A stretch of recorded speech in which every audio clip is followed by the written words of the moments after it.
Hello everyone. मैं रमन कुमार रजक स्वागत करता हूं आप सभी का अपने यूट्यूब चैनल पर। दोस्तों, आज की चर्चा का विषय है वित्त आयोग के बारे में। आज हम लोग डिस्कशन करेंगे, यानी कि जो राष्ट्रीय वित्त आयोग है उसके बारे में आज की क्लास रहेगी। सबसे पहले जानते हैं संदर्भ के बारे में। तो केंद्र सरकार ने 16वें वित्त आयोग का गठन को मंजूरी दे दी है, जिसके अध्यक्ष अरविंद पनगड़िया होंगे। प्रमुख बिंदु की बात करें तो नीति आयोग के पूर्व उपाध्यक्ष अरविंद पनगड़िया को 16वें वित्त आयोग के अध्यक्ष के रूप में चुना गया है।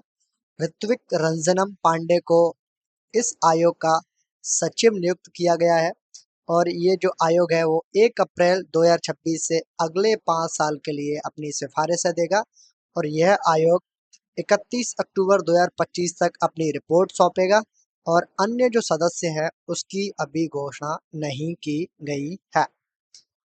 अरविंद पनगड़िया के बारे में जानते हैं तो जनवरी 2015 से अगस्त 2017 तक नीति आयोग के पहले उपाध्यक्ष रह चुके हैं। कौन? अरविंद पनगड़िया जी। कोलंबिया यूनिवर्सिटी में प्रोफेसर हैं।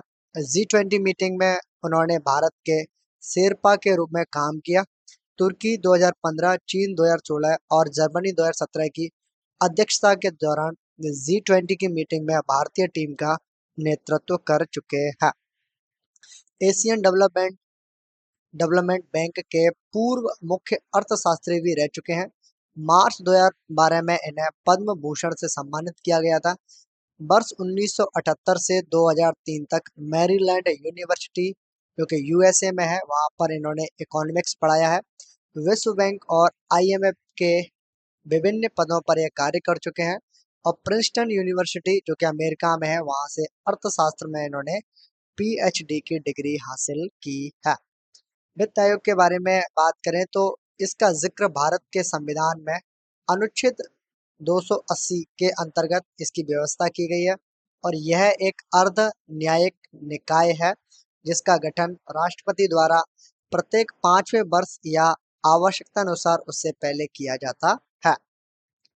वित्त आयोग की संरचना की बात करें तो वित्त आयोग में एक अध्यक्ष और 4 अन्य सदस्य होते हैं जिनकी नियुक्ति राष्ट्रपति के द्वारा होती है और संसद ने आयोग के अध्यक्ष एवं सदस्यों की विशेष योग्यताओं का निर्धारण किया है, जिसमें जो अध्यक्ष हैं वो सार्वजनिक मामलों का अनुभवी व्यक्ति होना चाहिए और अन्य जो 4 सदस्य हैं उनमें उनको निम्नलिखित में से किसी एक से चुना जाना चाहिए। यानी कि ये जो पॉइंट्स हैं, ये जो योग्यता है, इनमें से किसी एक, कम से कम एक योग्यता का होना अनिवार्य है। जैसे किसी उच्च न्यायालय का न्यायाधीश या इस पद के लिए योग्य व्यक्ति ही वित्त आयोग का सदस्य बन सकता है, या ऐसा व्यक्ति जिसे भारत के लेखा एवं वित्त मामलों का विशेष ज्ञान हो, वो वित्त आयोग का सदस्य बन सकता है।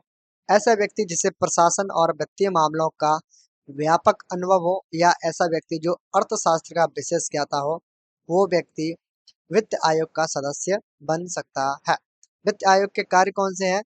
तो यह भारत के राष्ट्रपति को निम्नलिखित मामलों पर सिफारिश करता है और वो मामले हैं: संघ व राज्यों की वित्तीय स्थितियों का मूल्यांकन करना। दूसरा है राज्यों के बीच करों के बंटवारे की संस्तुति करना। राज्यों के बीच इन करों के वितरण हेतु सिद्धांतों का निर्धारण करना। राष्ट्रपति द्वारा आयोग के वित्त के हित में निर्दिष्ट कोई अन्य विषय। और ध्यान रखने वाली बात यह है कि इसकी सिफारिशों की प्रकृति सलाहकारी होती है, जिसे मानने के लिए केंद्र सरकार बाध्य नहीं होती है।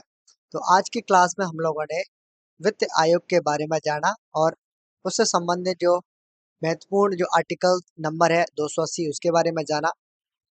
उसके अलावा सदस्य संख्या, अध्यक्ष के बारे में जाना, कार्यों के बारे में जाना, जो कि आपके एग्जाम पॉइंट ऑफ व्यू से इम्पोर्टेंट हो सकते हैं। तो फिलहाल के लिए इस वीडियो को करता हूँ मैं एंड।